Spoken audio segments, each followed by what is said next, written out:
Message गया देखो तो रिकॉर्डिंग का। Yes sir. अच्छा ओके ठीक, ठीक है sir. Okay sir, good evening to all of you sir. Economics class है आज हम लोगों का, ठीक है। तो इकोनॉमिक्स में हम लोग डिमांड के बारे में डिस्कशन चल रहा है ना सर? क्या रे, सही बोला ना मैंने? डिमांड का डिस्कशन चल रहा है ना। हम लोग धीरे धीरे डिमांड के डेप्थ में जा रहे हैं। जैसे नॉर्मली हम लोगों ने पहले जाना सर लॉ ऑफ डिमांड, फिर हम लोगों ने जाना पहले तो सिर्फ डिमांड, फिर डिटर्मिनेंट्स ऑफ डिमांड, मतलब कोई भी प्रोडक्ट। इकोनॉमिक्स ऐसा एक चीज़ है जो हमारे डे टू डे लाइफ के साथ बहुत ज़्यादा कनेक्टेड है ना सर? बहुत ज़्यादा। सर आप तो हर सब्जेक्ट को डे टू डे कनेक्ट बोलते रहते हो, किस पे भरोसा करूँ? कौन सा सब्जेक्ट डे टू डे नहीं है? शायद आपके मन में सवाल आ रहा होगा। हाँ सर, अरे भाई डे टू डे कनेक्शन है तभी ना आप लोगों को पढ़ाया जाता है। पर सर इकोनॉमिक्स थोड़ा ज़्यादा ही कनेक्शन है, क्यों? बिकॉज सुबह से लेकर रात तक ऐसा एक चीज़ नहीं है जो इकोनॉमी के साथ कनेक्टेड नहीं है ना? आपका आर्थिक हालत हो या देश का, बात को समझो सर। सिचुएशंस आपका फाइनेंशियल कंडीशंस का हो या फिर सिचुएशन आपके स्टेट का फाइनेंशियल कंडीशन का हो, सिचुएशन आपके फैमिली की फाइनेंशियल कंडीशन का हो, या सिचुएशन आपके कंट्री का फाइनेंशियल कंडीशन हो, और उससे भी बड़ा बात सिचुएशंस अगर आपका वर्ल्ड का फाइनेंशियल कंडीशन हो, ये सारा का सारा चीज हम लोगों को इम्पैक्ट करता है। आप फाइनेंशियली मतलब वीक हो कि स्ट्रांग हो, ये डिपेंड करते हैं हमारा डे टू डे लाइफ। हर एक इंसान का, चाहे आप लोग इकोनॉमिक्स पढ़ रहे हो, क्या आप लोगों को लगता है कि आप ही लोग इकोनॉमिक्स समझते हो? जो इकोनॉमिक्स पढ़ता नहीं है, जिनका सब्जेक्ट नहीं है, क्या वो इकोनॉमिक्स नहीं समझता? हाँ सर, आप मेरा बात समझ पा रहे हो? आप लोग इकोनॉमिक्स पढ़ रहे हो एज ए सब्जेक्ट, कॉमर्स में कर रहे हो, सीए में पढ़ रहे हो, सीएस में कर रहे हो, सीएमए में कर रहे हो, ठीक है। लेकिन मेरा कहने का मतलब है कि जो लोग economics subject as a subject नहीं पढ़ता, क्या वो इकोनॉमिक्स नहीं समझता है?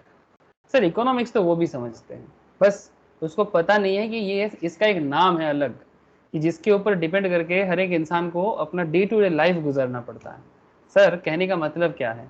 सर कहने का मतलब बड़ा सिंपल है, कहानी सुनना है आप लोगों को हमेशा। तो आज की कहानी में क्या है, पिटारा में क्या है आज? सर आज के पिटारा में है सर डिमांड का ही एक स्पेशल पॉइंट है, contraction and expansion of demand, या फिर मूवमेंट शिफ्टिंग ऑफ डिमांड। मतलब बेसिकली मैं आज आपसे बात करूंगा डिमांड के मूवमेंट के ऊपर एंड डिमांड के शिफ्टिंग के ऊपर। डिमांड मूव करता है, डिमांड शिफ्ट भी करता है। अब बात समझ रहे हो sir? Movement of demand as well as shifting of demand. फर्क क्या है मूवमेंट पे और शिफ्टिंग में, बताएंगे? उसी के ऊपर बात करेंगे सर, कि movement of demand and shifting of demand में फर्क क्या है। सर एक स्पेशल केस स्टडीज के बारे में बोला ना, एक्चुअली ये आप अगर आप लोगों ने स्टेटस देखा था तो मैंने स्टेटस भी दिया था इसको व्हाट्सएप में। तो मैं बहुत दिनों से सोच रहा हूँ कि इस पॉइंट पे बात करूंगा, बट मुझे हमेशा मौका नहीं मिलता है, तो आज मैं सोचा कि चलो अच्छा है इस पे बात कर लेते हैं। क्या सर? सर लेबानन कंट्री का नाम सुने हो आप लोग? लेबानन मिडिल ईस्ट का एक कंट्री है, नाम सुना कि नहीं सुना? क्या रे, अरे बोलो सर, हाँ ना, कुछ तो बोलो।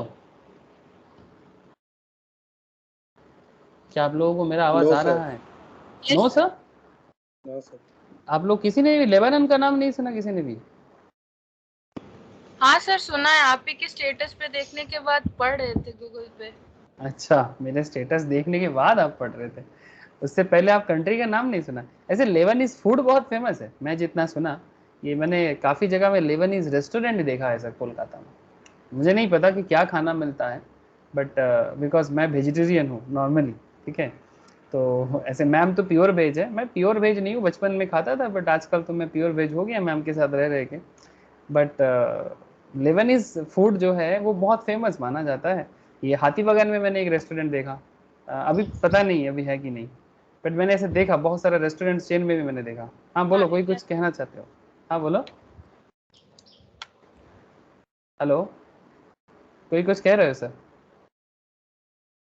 अच्छा ठीक है, हाँ बोल सृजिता, কিছু বলছিস? सर ना सर माइक अनम्यूट हो গেছিল ভুল করে। अच्छा अच्छा ठीक है। तो ये लेबानन के बारे में, मिडिल ईस्ट का एक कंट्री है, इसके बारे में मैं आज आपसे बात करूंगा कि डिमांड के ऊपर बेस करके ऐसे तो बात चलेगा ही आज। तो वहाँ पर एक स्पेशल डिमांड एक प्रॉब्लम क्रिएट हुआ है, उसके कारण एक अलग लेवल का डिमांड हुआ है, जिस लेवल का डिमांड, बहुत ज़्यादा डिमांड कभी भी कोई भी नहीं चाहेगा। मतलब एक कोई भी इंसान इस चीज का डिमांड के बारे में कभी नहीं सोच सकता। क्या बोलो तो, बेसिक चीज जिसके ऊपर बेस करके हमारा आपका लाइफ डिपेंड करता है, that is water. That is water, पानी, पीने का पानी, नहाने का पानी, हर चीज का। मतलब बेसिक वाटर लेवल में क्राइसिस क्रिएट हो गया है। ये अच्छा बात नहीं है, बट इसके पीछे इकोनॉमी क्या है वही आपसे मैं बात करूंगा बात करते करते। तो ये केस स्टडीज भी होगा, बट बिफोर दैट थोड़ा पढ़ाई रिलेटेड बात हो जाएगा सर। हाँ सर, क्या वो वाला पढ़ाई नहीं है? यस पढ़ाई है, but that is kind of general knowledge as well as economy का जनरल नॉलेज। इतना भी बोल सकते हो कि वर्ल्ड वाइड क्या हो रहा है उसका भी आपको खबर मिलेगा, साथ में आपको इकोनॉमिक्स में भी कनेक्शन मिलेगा। और सर और क्या बताऊं सर, बस यही हो सकता है। तो चलो सर बात कर ही लेते हैं आपसे। तो स्क्रीन शेयर करता हूँ और बात को आगे बढ़ाता हूँ।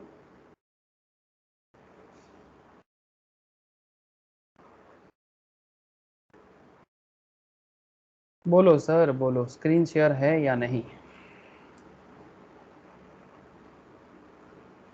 हेलो। सर होगा। यस सर, स्क्रीन शेयर है। ओके सर ठीक है।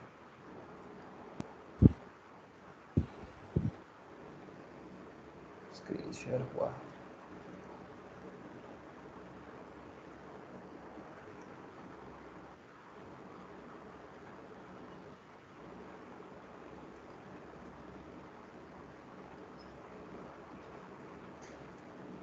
ठीक है, देखो तो लास्ट दिन हम लोग exception to the law of demand पे काफ़ी चर्चा किए थे, और फिर से मैं चर्चा को दोहरा नहीं रहा हूँ सर, ठीक है।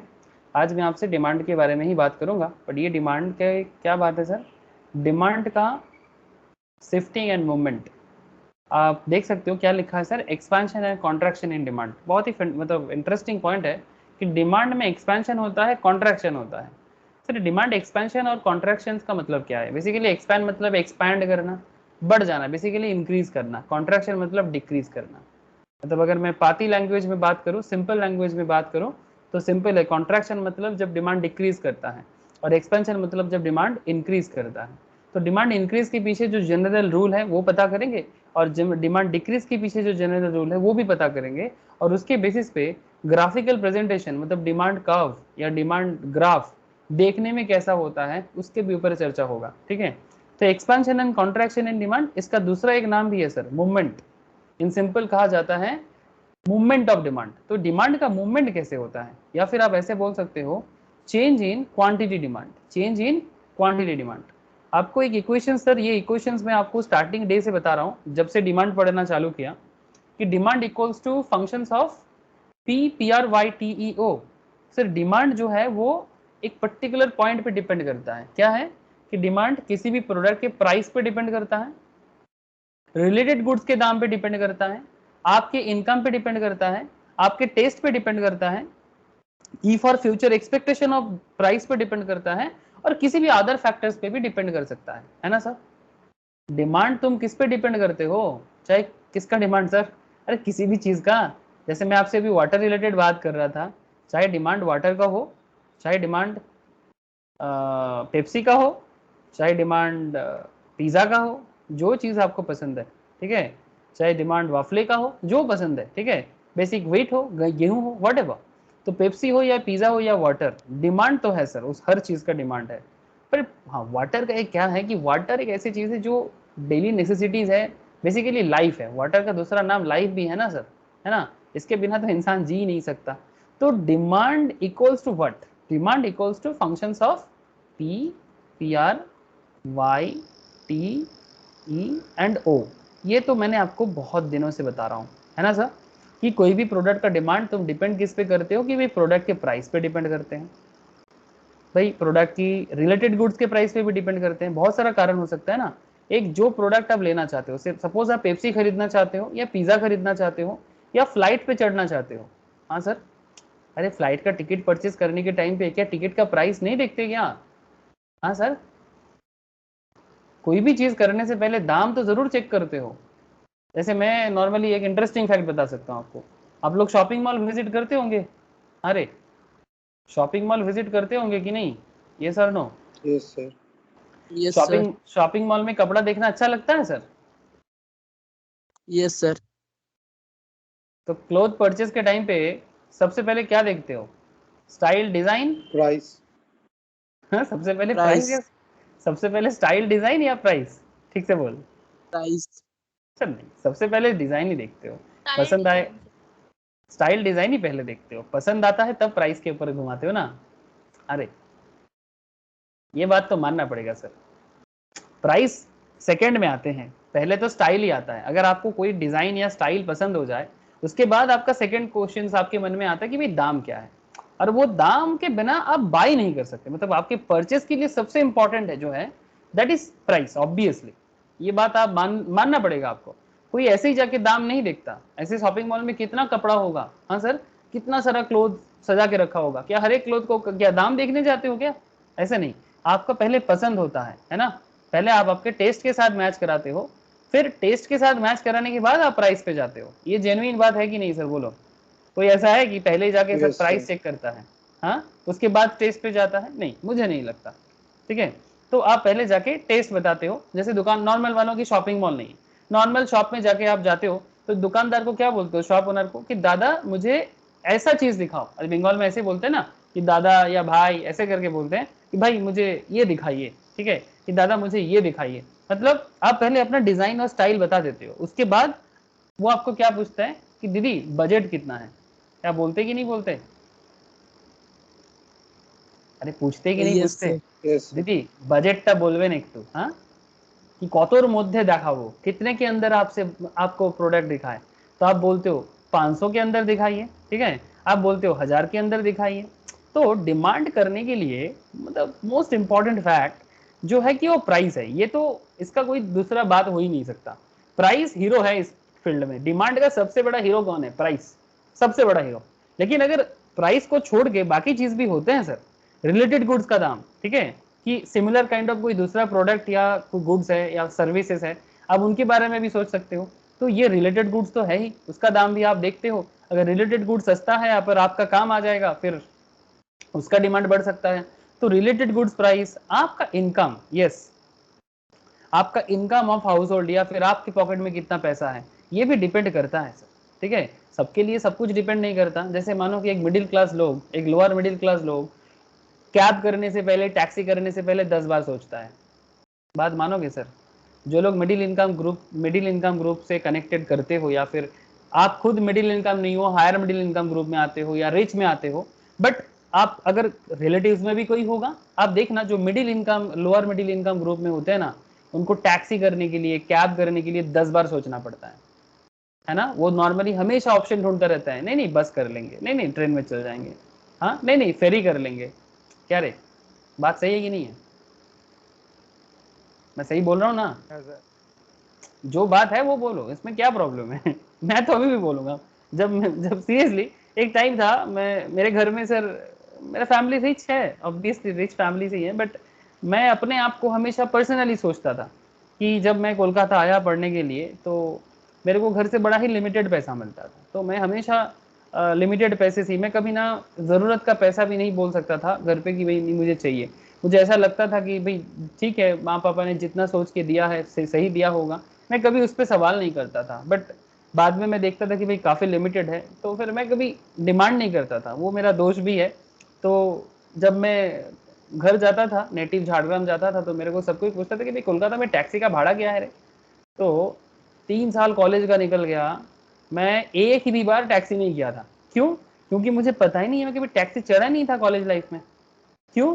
क्योंकि मेरे पास उतना होता ही नहीं था कि 300 टाका देके टैक्सी चढ़ जाऊँ, मेरे पास नहीं रहता था। बट ऐसा नहीं कि मेरा घर का कंडीशन ऐसा है, ठीक है, मेरे घर में हमेशा लोग प्राइवेट कार में ही आना जाना करता है, पर्सनल कार में। बट मैं पर्सनली उस लेवल में लोअर मिडिल इनकम ग्रुप का था, मेरे पॉकेट में नहीं होता था। मैं आपको सच बता रहा हूँ, ठीक है। कॉलेज के फाइनल एग्जाम के बाद मेरे को कहीं पर जाना था तो मैं टैक्सी किया था। 3 साल कॉलेज में मैं कभी नहीं, तो जब भी मुझे कोई पूछता था भाई टैक्सी का फेयर क्या है, तब कैब नहीं चलता था कोलकाता में। स्टार्ट लेट में आ रहा था, बट उतना कोई चढ़ता नहीं था, बिकॉज उसका फेयर थोड़ा ज्यादा होता था, एसी कार लगता था तो और ज्यादा, तो उस टाइम पे उतना चलता नहीं था। बट कैब एंट्री ले लिया था। बट टैक्सी भी मेरे लिए लग्जरी फील होता था मेरे कॉलेज लाइफ के टाइम पे, सीरियसली, कि टैक्सी करना इज लाइक लग्जरी।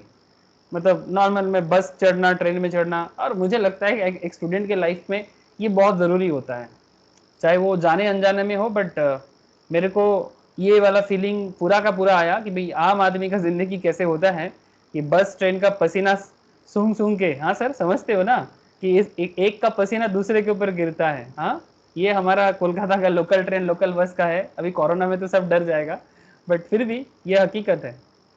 क्या रे, आप लोग जानते हो ना, ये बोनगा लोकल हो या सोनारपुर लोकल, इस लाइन में क्या भीड़ होता है, बाप रे बाप। ओके, तो पॉइंट क्या है सर, हर चीज में प्राइस। हाँ बोलो, कोई कुछ कहना चाहते हो, बोलो बोलो सर बोलो।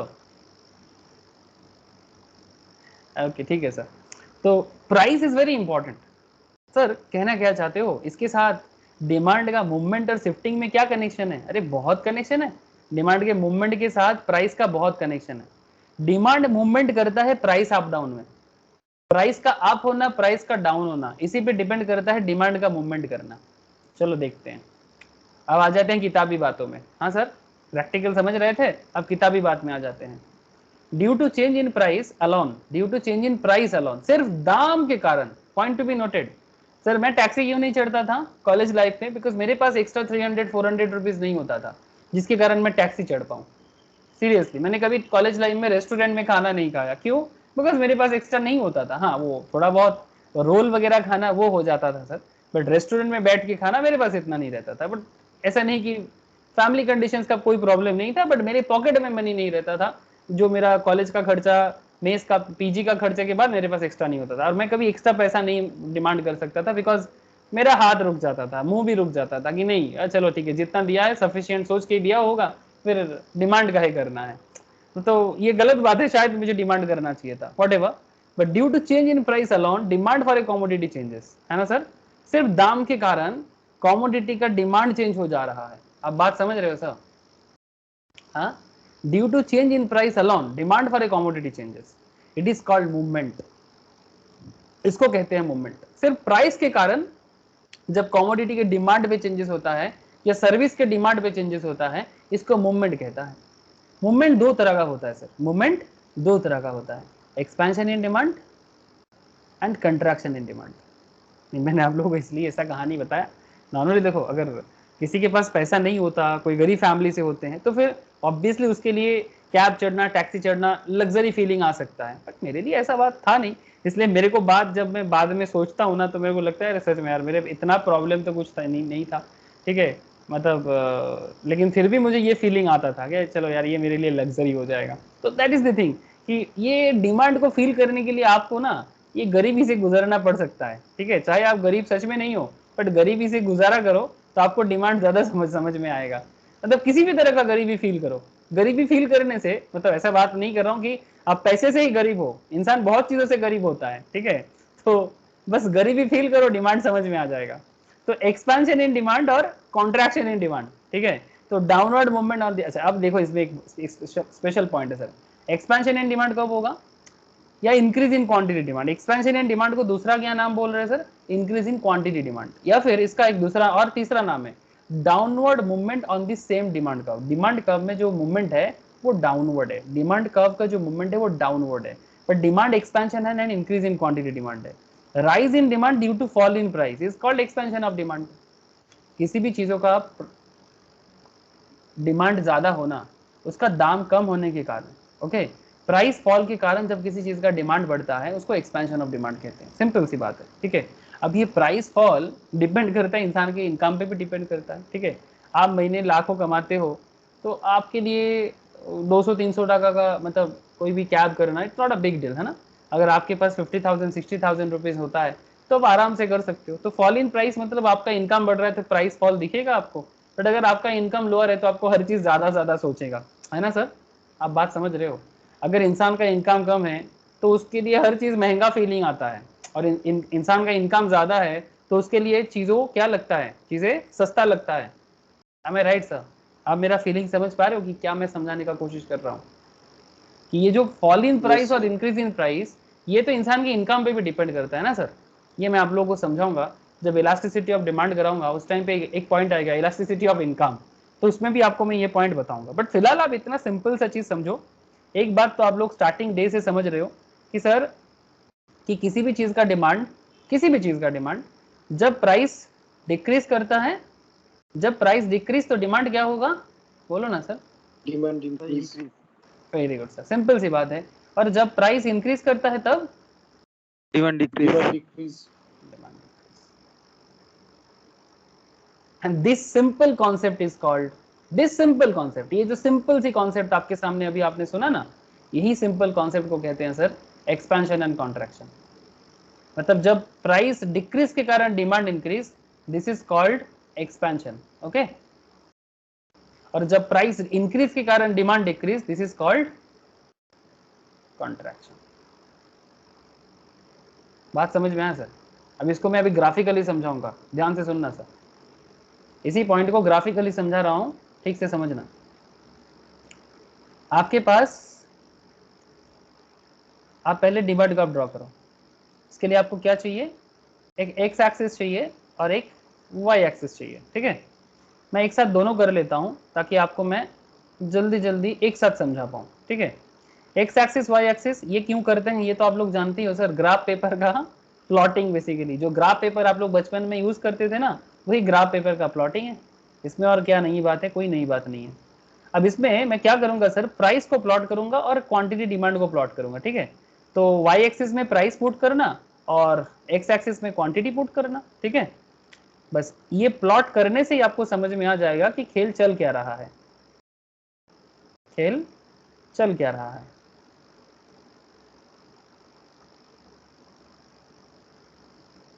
देखो सर, बात को ध्यान से देखना। प्राइस पी था, प्राइस पी था, कोई भी प्रोडक्ट का प्राइस था पी, प्राइस चेंज होकर P1 हो गया।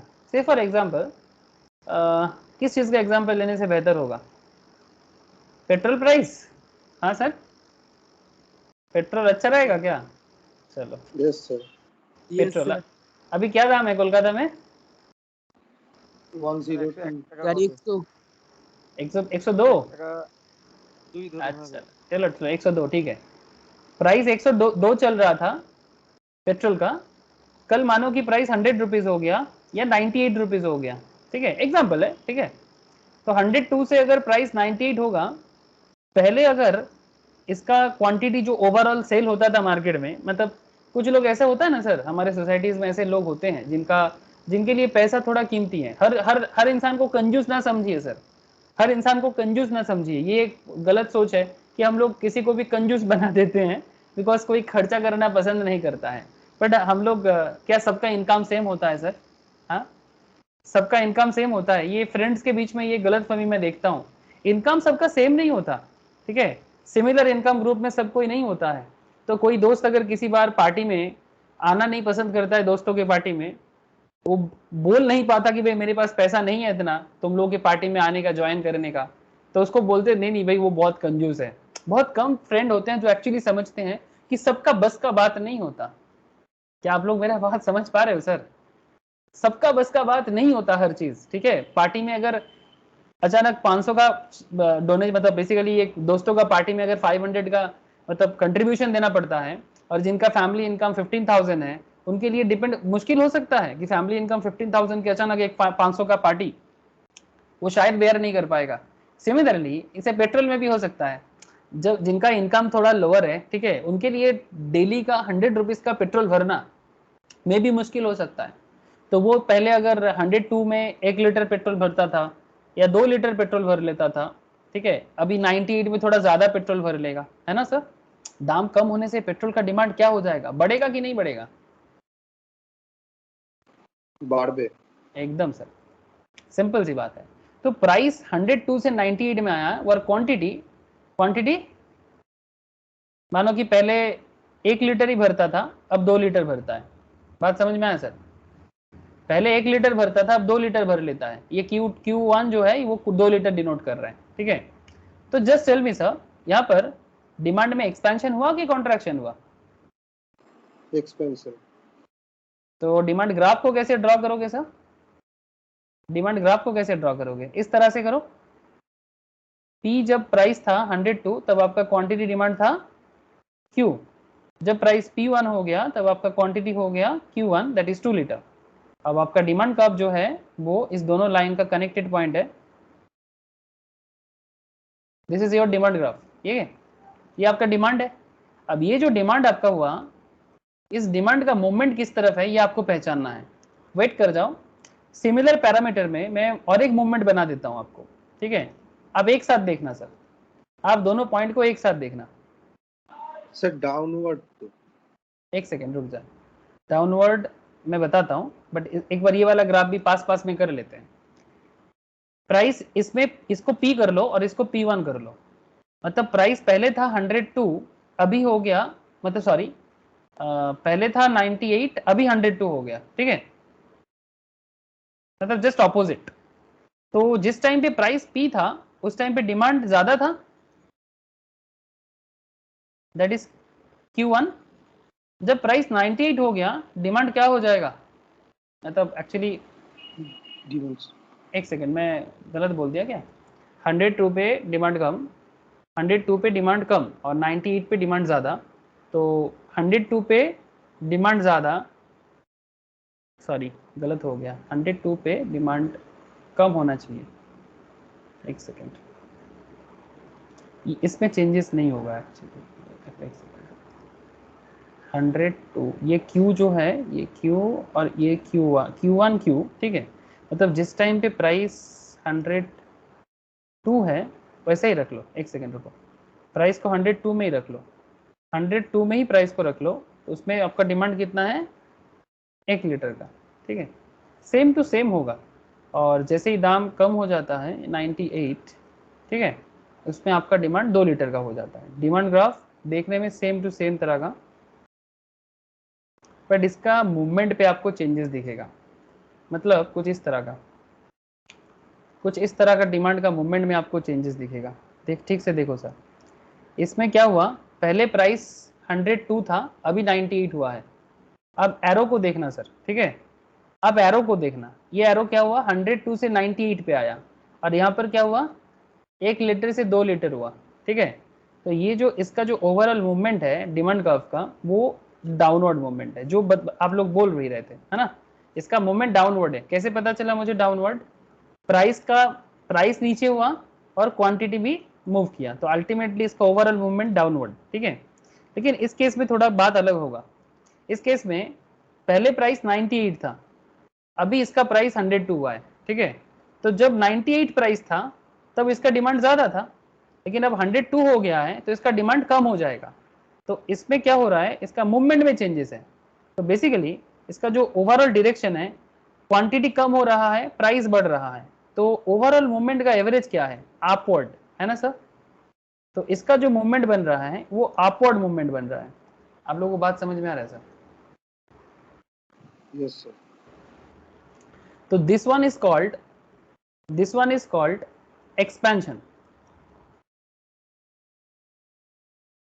expansion in demand, and second one is called contraction in demand.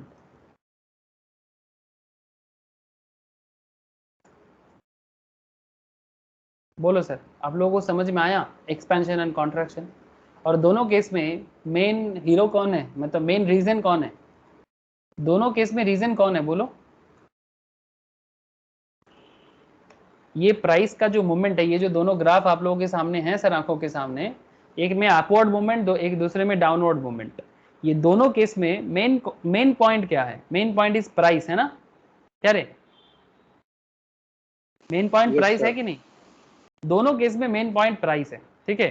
तो बात एकदम सिंपल सी है सर, कि जब प्राइस के कारण डिमांड के मूवमेंट में चेंजेस होता है, एक में एक्सपेंड हो रहा है, दूसरे में कॉन्ट्रैक्शन हो रहा है, तो इसको ये इस तरह से एरो दे सकते हो जैसे मैंने भी दिया, ठीक है। इसमें कॉन्ट्रैक्शन हुआ, इसमें एक्सपेंड हुआ, ठीक है, तो इसमें अपवर्ड मूवमेंट, इसमें डाउनवर्ड मूवमेंट, ठीक है।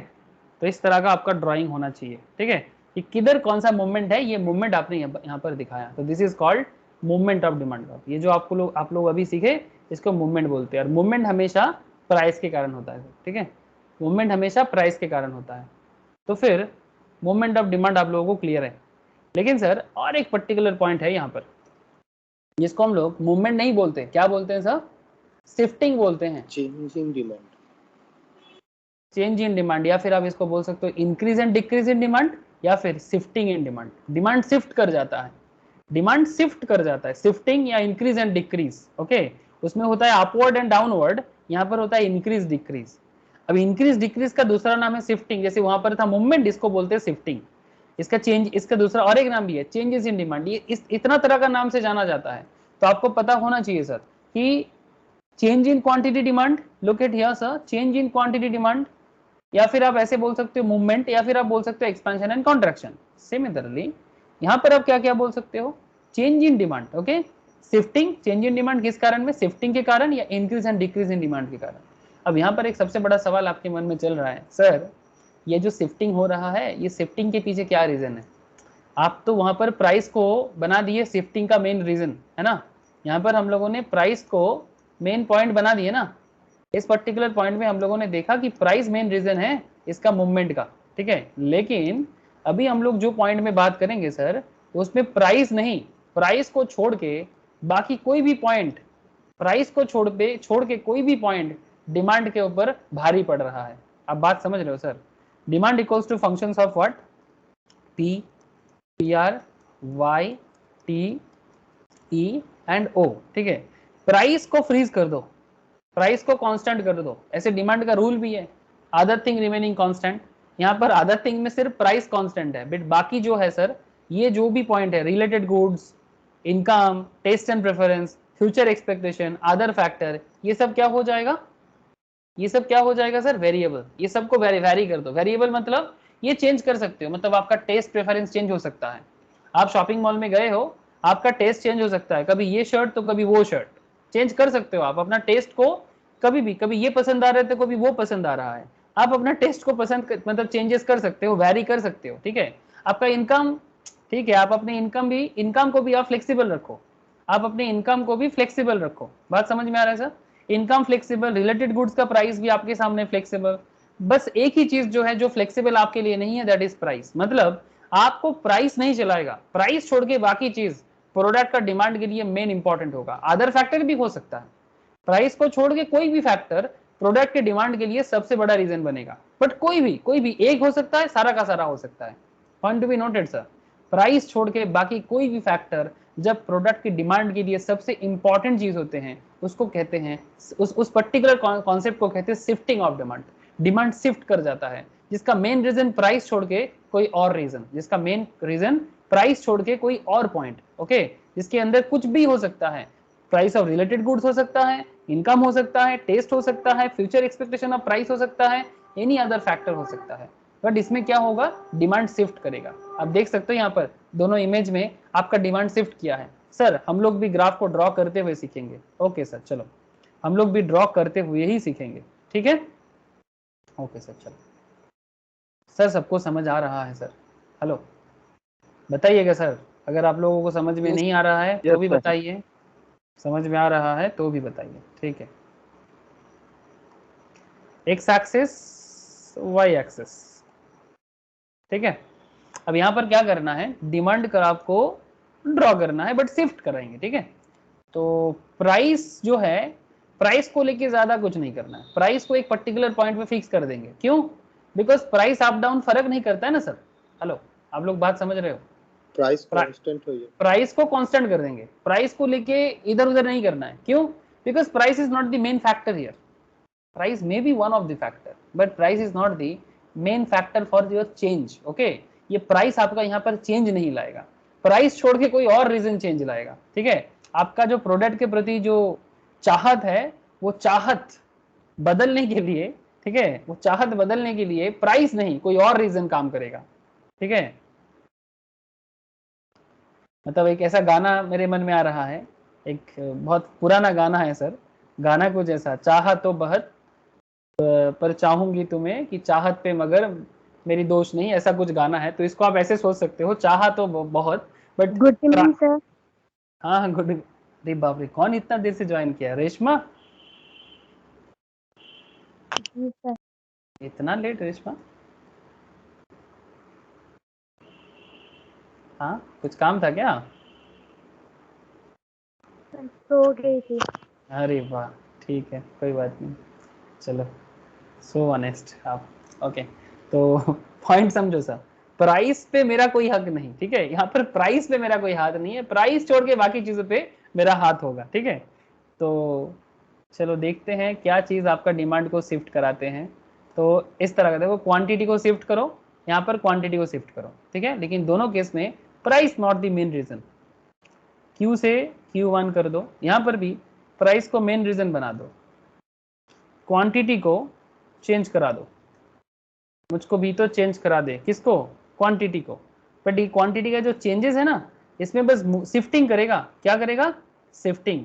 तो कैसे शिफ्ट करेगा, प्राइस इतने में क्वांटिटी इतना, ठीक है, प्राइस इतने पे क्वांटिटी इतना, मतलब आप देखो प्राइस में कोई चेंजेस नहीं है, तो फिर डिमांड पे चेंजेस क्यों आ गया, ये Q से Q1 पे क्यों आ गया। तो से फॉर एग्जांपल पहले भी प्राइस जहां पर था अभी भी प्राइस वहीं पर है, बट पहले क्वांटिटी इतना होता था, इस तरह से आप ड्रॉ कर सकते हो। पहले आपका डिमांड इस पॉइंट से गुजरता था, अभी आपका डिमांड इस पॉइंट से गुजरते हैं।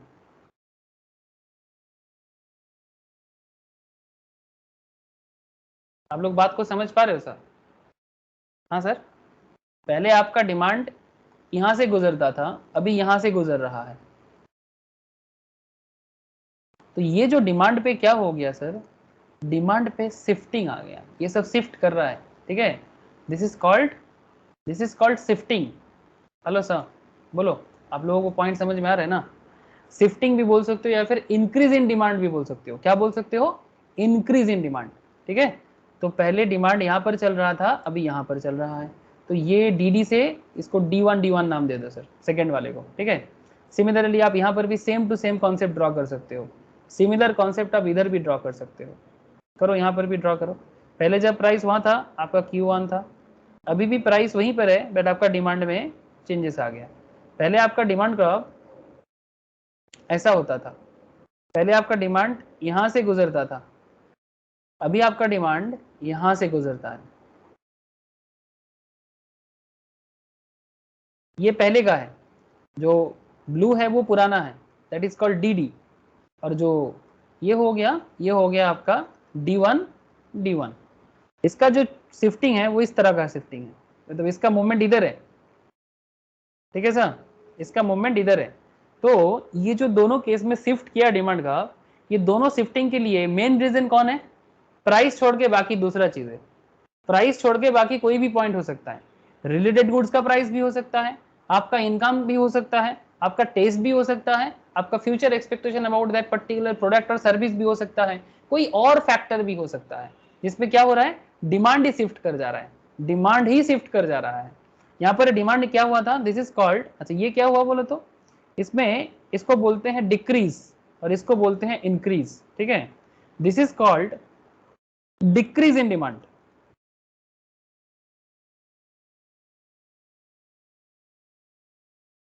and this is called increase in demand. Hello sir, अब लोगों को ग्राफ समझ में आ रहा है कि नहीं? Yes sir. हाँ, सबको ग्राफ समझ में आ रहा है ना। तो ये इंक्रीज और डिक्रीज इन डिमांड का ये है बेसिकली बेसिक रीजन।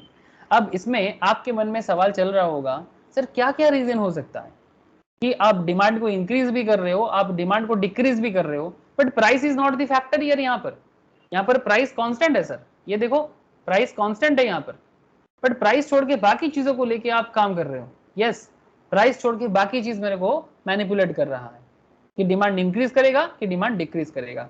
तो थोड़ा डेफिनेशन देख लो, when due to change in factor other than price, that is price of related goods, price of income, income of your house hold या फिर योर इनकम, आपका टेस्ट, ठीक है, टेस्ट एंड प्रेफरेंस, आपका future expectation about any particular product का price या service का price, या फिर sir any other factor, demand for a commodity changes, उसमें डिमांड चेंजेस होता है। This is called shifting. Shifting दो तरह का हो सकता है, one is called increase in shifting, मतलब one is called increase in demand and दूसरा डिक्रीज इन डिमांड। शिफ्टिंग दो तरह का होता है, एक इंक्रीज करके शिफ्ट करना और एक होता है डिक्रीज करके शिफ्ट करना। थोड़ा सा ध्यान से सुनना सर बात को, डिमांड इंक्रीज कब करता है और डिमांड डिक्रीज कब करता है। अगर आपको एक सॉलिड बिजनेस माइंड बनाना है ना, अगर आपको एक सॉलिड इकोनॉमिकल माइंड बनाना है, इकोनॉमिक्स कैसे चलते हैं इसका नॉलेज कैरी करना है, तो आपको ये समझना बहुत जरूरी है sir. When there is a increase in demand due to change in factors other than price, it is called increase in demand. जैसे causes of increase in demand क्या क्या हो सकता है सर? सब्स्टिट्यूट का प्राइस बढ़ गया, point to be noted sir, rise in price of substitute. अगर सब्स्टिट्यूट का दाम बढ़ जाएगा तो आप जिस प्रोडक्ट का डिमांड कर रहे हो उसका डिमांड बढ़ेगा कि घटेगा? जल्दी बोलो। सब्स्टिट्यूट प्रोडक्ट का डिमांड बढ़ गया, प्राइस बढ़ गया, तो आप जिस प्रोडक्ट को ढूंढ रहे हो उसका डिमांड बढ़ेगा कि घटेगा? सर डिमांड बढ़ेगा। से फॉर एग्जाम्पल, आप एग्जाम्पल के तौर पे ले सकते हो, जैसे मानो दो सेम कार का नाम बता सकते हो सर? सिमिलर मॉडल बट दोनों अलग कंपनी का है। जैसे एग्जाम्पल जो लोग हुंडई वर्ना और होंडा सिटी।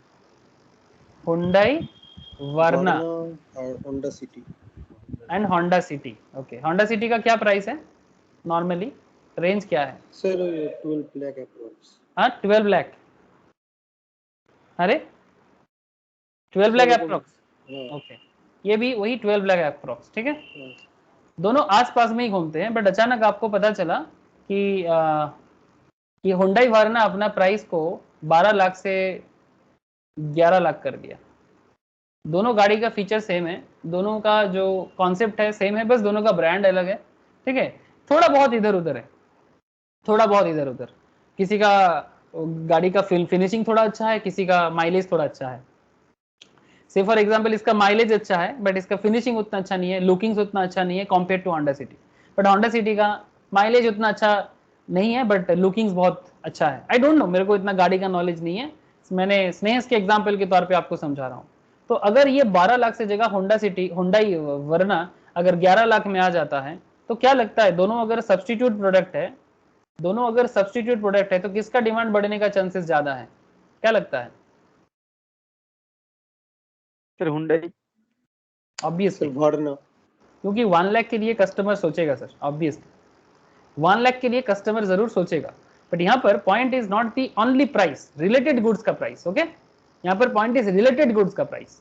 यहाँ पर रिलेटेड गुड्स का प्राइस के कारण आपने सोचा, मतलब सिंगल प्राइस, मतलब आप सिर्फ और सिर्फ हुंडई वर्ना का प्राइस के बारे में नहीं सोच रहे थे कि हुंडई प्राइस का प्राइस में क्या है नहीं है, ये नहीं सोच रहे थे। आप जब परचेस करने जा रहे थे आप एक साथ दोनों को कंपेयर कर रहे थे, दोनों कॉम्पिटिटर के बीच में सोच रहे थे, या तो मैं होंडा सिटी ले सकता हूं, अगर होंडा सिटी नहीं तो फिर हुंडई वर्ना ले सकता हूं। तो आपके पास सब्स्टिट्यूट गुड्स आ गया, तो सब्स्टिट्यूट गुड्स अगर थोड़ा लो प्राइस में चल रहा है, ठीक है, तो इन दैट केस आप जिस प्रोडक्ट के बारे में सोच रहे हो वो उसका डिमांड ज्यादा हो सकता है। अगर इसका दाम ज्यादा हो रहा है, उल्टा भी हो सकता है कि इसका दाम ज्यादा ना होके इसका दाम ये 12 लाख की जगह 13 लाख हो गया, ये 13 लाख हो गया, ठीक है, तो फिर होंडा सिटी का क्या होगा? इसका डिमांड बढ़ जाएगा। ये 12 की जगह 13 हो जाएगा तो इसका डिमांड बढ़ जाएगा। ये सर नो? Yes sir. आप लोगों को बात समझ में आ रहा है सर? हुंडई वर्ना का प्राइस 1 लाख में बढ़ा दो, आपका कॉम्पिटिटर का प्राइस अगर लोअर है, मतलब सॉरी आपका प्राइस अगर लोअर है, तो फिर ऑटोमेटिकली आपका डिमांड बढ़ेगा। ये सब सिंपल कॉन्सेप्ट मार्केट में काम करता है। तो यहाँ पर बात हो गया sir rise in price of substitute. यहाँ पर बात सेकंड वाला बात है सर कि सब्स्टिट्यूट का प्राइस बढ़ा है, और मैं अभी जो बात कर रहा था आपसे दोनों पॉइंट में बात किया, fall in price of substitute दोनों हो सकता है। जब फॉल करेगा, जब सब्स्टिट्यूट का प्राइस फॉल करेगा तब decrease in demand. Okay, because आपका सब्स्टिट्यूट कंपनी का गुड्स का दाम कम हो रहा है तो फिर आपका डिमांड कम हो जाएगा। उसका प्राइस कम होना मतलब आपका डिमांड कम होने का चांसेस है।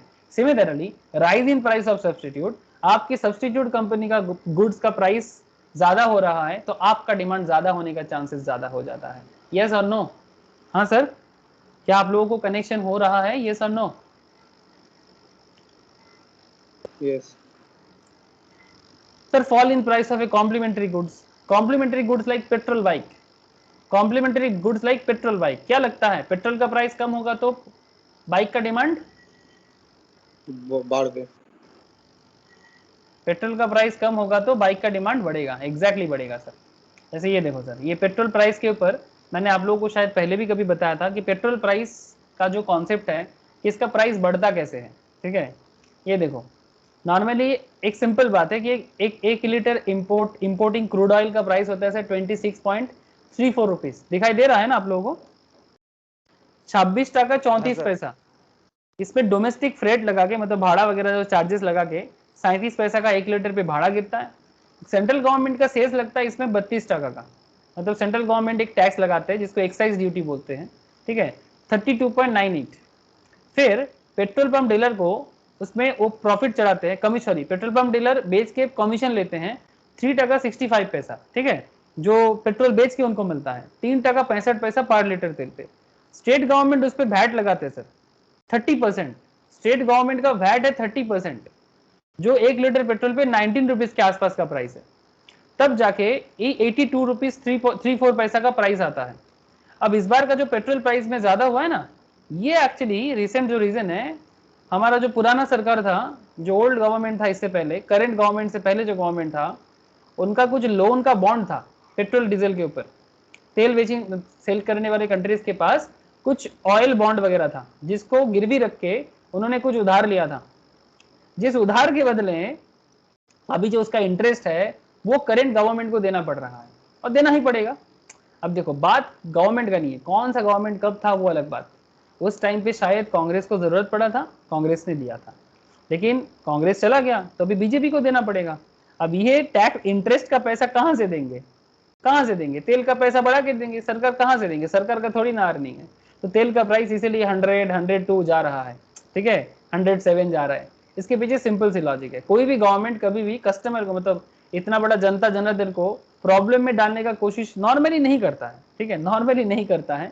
बट फिर भी ये एक बहुत बड़ा रीजन है कि करंट ट्रेंड में, मतलब इसका प्राइस बढ़ने के पीछे।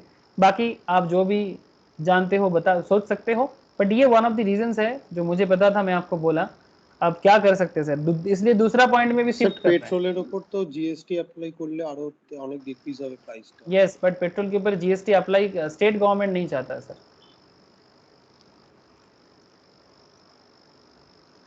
पेट्रोल पे अगर जीएसटी आ जाएगा तो स्टेट गवर्नमेंट इस पे एग्री नहीं हो रहा है, सेंट्रल गवर्नमेंट तो राजी है, सेंट्रल गवर्नमेंट तो राजी है कि इसमें जीएसटी आ जाने के लिए, लेकिन स्टेट गवर्नमेंट को ऑलमोस्ट 2 लाख करोड़ का रेवेन्यू लॉस है, जो स्टेट गवर्नमेंट गंवाना नहीं चाहता। यही प्रॉब्लम है कि पेट्रोल का प्राइस एक्चुअली कम, जीएसटी लग जाएगा तो प्राइस कंट्रोलिंग इजी हो जाएगा कंपैरेटिवली। কারণ স্যার মেডিসিনের উপর জিএসটি দিয়েছে কিন্তু পেট্রোলের জিএসটি দেয়নি। नहीं, एक्चुअली ये जब आप लोग जीएसटी पढ़ोगे ना इंटरमीडिएट में, ठीक है, जब आप लोग इंटरमीडिएट लेवल में जीएसटी पढ़ोगे, तो इंटरमीडिएट में है, फाइनल में है, तब आप लोग, वैसे इंटरमीडिएट में काफ़ी डिटेल्स है, उसको जान के ही आप पूरा का पूरा जीएसटी समझ सकते हो। तो पेट्रोल को जीएसटी में लाने के बारे में जीएसटी काउंसिल ने बार बार बोला है, बार बार बोला है। मैं जीएसटी क्लास में मैं हमेशा बोलता रहता हूँ, लेकिन स्टेट गवर्नमेंट इस पे एग्रीमेंट नहीं कर रहा है सर, इसमें एग्री नहीं है, ठीक है, स्टेट गवर्नमेंट राजी नहीं है। बिकॉज अगर स्टेट गवर्नमेंट राजी हो जाएगा तो उसका मतलब करेंटली 2 लाख करोड़ के आसपास का लॉस हो जाएगा, मतलब जो रेवेन्यू कलेक्शन स्टेट को हो जाता है अपना खुद का वैट लगा के, जो आप देख रहे हो ना 30%। तो ये एक प्रॉब्लम है सर, ठीक है। ऐसे पॉलिटिक्स करना बहुत आसान है, बट इकोनॉमिक्स एक अलग ही लेवल में बात करता है। इसको लेके एक दूसरे के ऊपर मतलब कीचड़ फेंकना, जो हम लोग देखते हैं हमारे देश के पॉलिटिक्स में, कभी मोदी जी ममता दीदी पे बात करते हैं, कभी दीदी मोदी पे बात करते हैं, लेकिन सर ये पब्लिक को पता नहीं है, पब्लिक को ये सब अंदर वाले बात पता नहीं है, पब्लिक को सिर्फ ऊपर का बात दिखता है। अरे पेट्रोल दाम बेड़े जाते केमन सरकार, इट्स काइंड ऑफ दैट।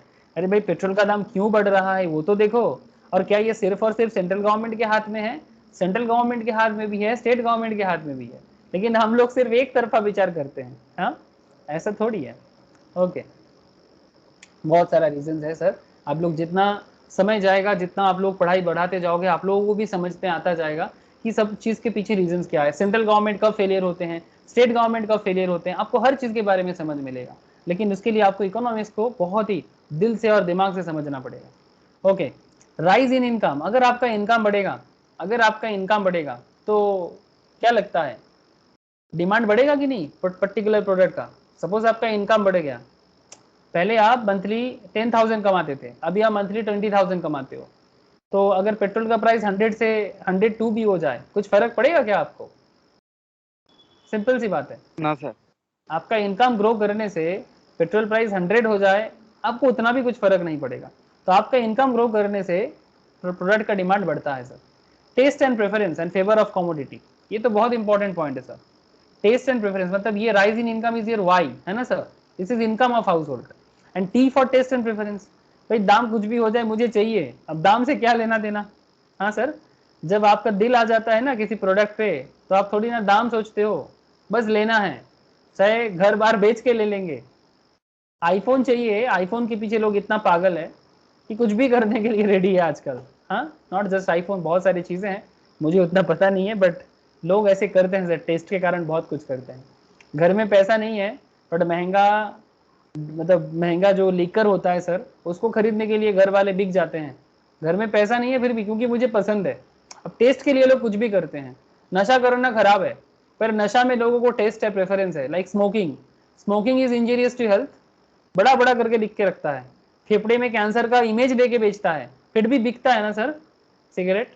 क्या रे, क्योंकि यूथ को सिगरेट पीने में नशा कितना है I don't know, but youth को सिगरेट पीने में मर्दाना लगता है। ठीक है, they feel that they look smart, ये यूथ का सोच है। बड़े बुजुर्ग जो है ये यूथ को थोड़ा सा उकसाया है कि भाई स्मोकिंग करने से स्मार्ट लगता है। और तुम बड़े लोगों को पूछो, बड़े इन द सेंस जो थोड़ा एजेड है, उनको पूछो कि भाई तुम इतना स्मोक क्यों करते हो, वो भी यूथ एज में इसी तरह से आदत लगाया था किसी बड़े को देख के। पर बाद में टेंशन भुलाने का, मतलब उनसे पूछो कि भाई कितना स्मोकिंग क्यों करते हो ना, बहुत टेंशन है भाई, स्मोक करके थोड़ा टेंशन भुला जाता है। क्या स्मोक करने से टेंशन कम होता है सर? लेकिन एक्चुअली उसको না आदत স্যার पड़ ডবল जाती হয়ে যায় টেনশন। है।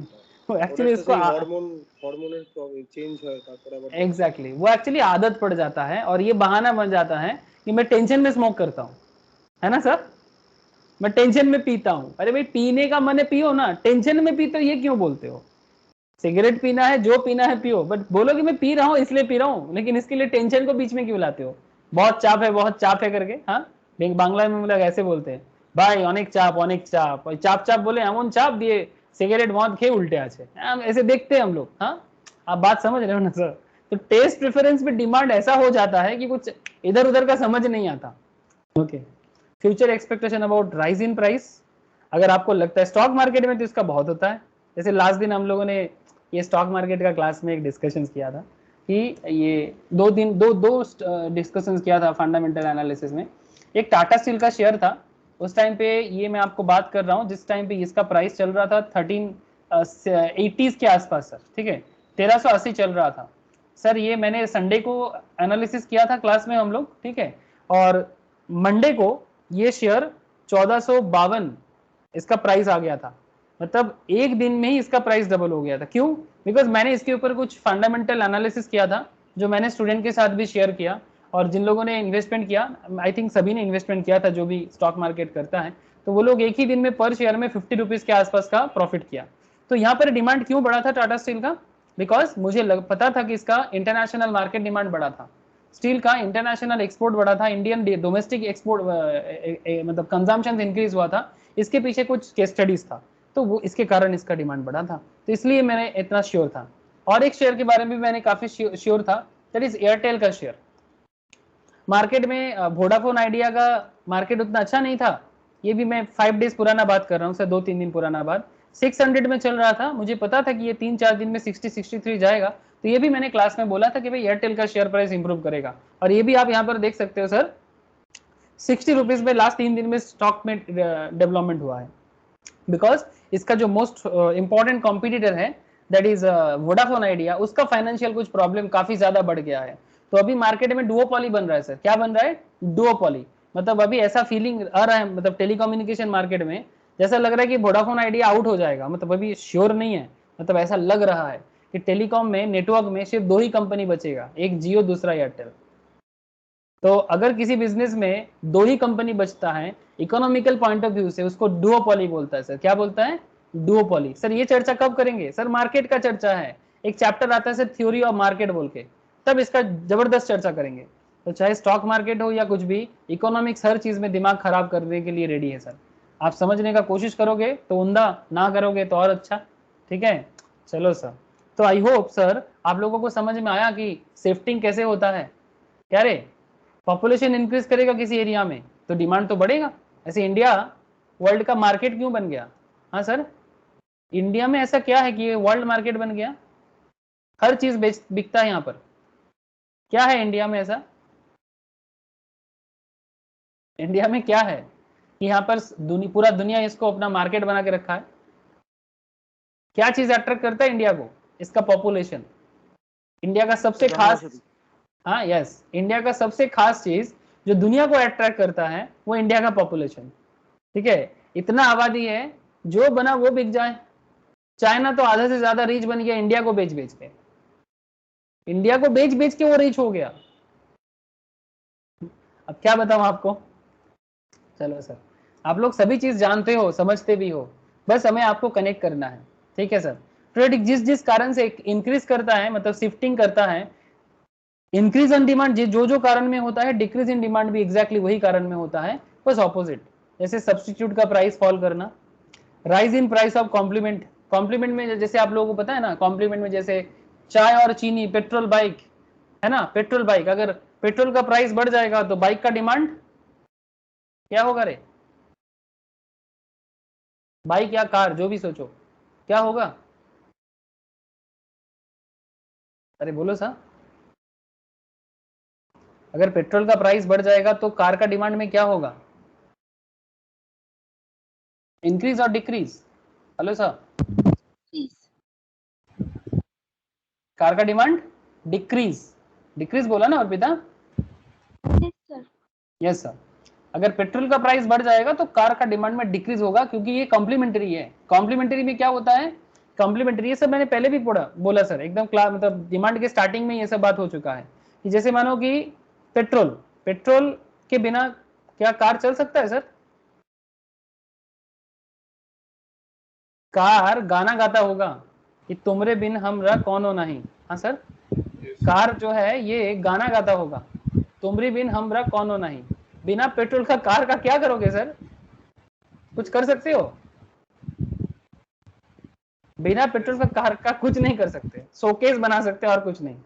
लेकिन एक सब्स्टिट्यूट आया है सर, एक गाड़ी का नाम याद आ रहा है सर, टाटा, क्या है, Nexon, very good, Tata Nexon.